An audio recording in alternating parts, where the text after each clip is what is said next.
জয়গুরু। প্রফুল্লদা শ্রী শ্রী ঠাকুরকে প্রশ্ন করেছিলেন, মানুষ আনন্দ আনন্দ করে, কিন্তু পদে পদেই তো পাহাড় প্রমাণ বাধা। পরম প্রেমময় শ্রী শ্রী ঠাকুর বললেন, সংগ্রামী তো জীবন, বিরুদ্ধতাগুলি যেন মৃত্যুর রেশ, তাই সেগুলিকে জয় করার মধ্যে আমাদের এত আনন্দ। এই হলো জীবনের বিধি। আজকাল আমাদের ধারণা বিকৃত হয়ে গেছে। সুখ, শান্তি, স্বাচ্ছন্দ্য বলতে আমরা বুঝি নির্ঝঞ্ঝাট জীবন, কোনো ঝামেলা থাকবে না, বাধা থাকবে না, কষ্ট থাকবে না, অভাব থাকবে না, আরামে খাবো দাবো আর স্ফূর্তি করব। তা কিন্তু নয়। বাধা, অভাব, অভিযোগ, সমস্যা ইত্যাদিকে অতিক্রম করতে গিয়েই আমাদের শক্তি বৃদ্ধি হয়, আর তাতেই আনন্দ। প্রতিকূলকে নিয়ন্ত্রণ, সামঞ্জস্য, সমাধান যে যত করতে পারে, সে নিজেকে ততখানি অনুভব ও উপভোগ করতে পারে, তার বুদ্ধিও ততখানি বিকশিত হয়ে ওঠে, ব্যক্তিত্বও বেড়ে যায়। বিবর্তন বা বিবর্ধন অমনি করেই সম্ভব।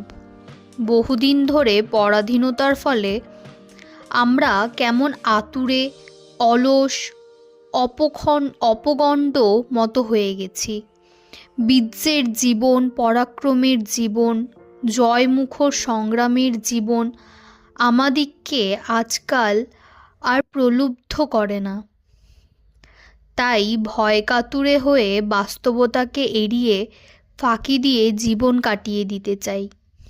এইভাবে সমস্যাকে যত এড়াতে চাচ্ছি, তার থেকে যত গা বাঁচাতে চাচ্ছি, ততই নানা সমস্যার আঘাতে জর্জরিত, ক্ষতবিক্ষত হচ্ছি। ধর্ম করতে আসি, সেখানেও আমাদের ওই ফাঁকি বুদ্ধি। আমি কিছু করব না, ভগবান তুমি কৃপা করে সব পাইয়ে দাও। ওরে পাগল, বিধির দরবারে ওসব চালাকি কি খাটে? না করে কি হয়? না তাতে কিছু পাওয়া যায়। ফল কথা, ধর্মের মূর্তি আমরা দেখিনি। ধর্ম যেখানে, সেখানেই বীর্য, জয়, যশ, ঐশ্বর্য। ভক্তি কখনো মানুষকে দুর্বল করে না, সে মানুষকে করে তোলে চিরপরাক্রমশীল, ঊর্জি, অনুরাগ সম্পন্ন। ভক্ত কখনো ইষ্টের বোঝা হয় না, ভার হয় না, গলগ্রহ হয় না। সে হয় তার বল, ভরসা, সম্পদ, আশা, উদ্দীপনার মানিক। হনুমানকে দেখো না, রামচন্দ্র মুষড়ে যান তো সে দমে না। তার যে মা জানকীকে উদ্ধার না করলেই নয়। সব দায়িত্ব মাথায় নিয়ে যেমন করে যা করলে মা জানকীর উদ্ধার হয়, সে তাই করল। সে পাপ পুণ্য, ইহকাল পরকাল, স্বর্গ মোক্ষ, ভগবান লাভ কিছুরই ধার ধারেনি। রামচন্দ্রকে সুখী করা, তার মুখে হাসি ফোটান, তার ইচ্ছা পূরণ করা, এই ছাড়া অন্য কোনো চাহিদার বালাই ছিল না তার।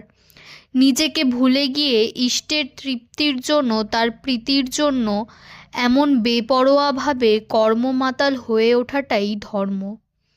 ওই পথে আত্মনিয়ন্ত্রণ, ভগবান লাভ, সুখ, শান্তি, আনন্দ, জয়, যশ, ঐশ্বর্য, সাফল্য, সার্থকতা সবই এসে সহজে ধরা দেয়, কিন্তু কোনোটার জন্যই মাথা ঘামাতে হয় না। জয়গুরু বলে আজকের আলোচনাটি এখানেই শেষ করছি।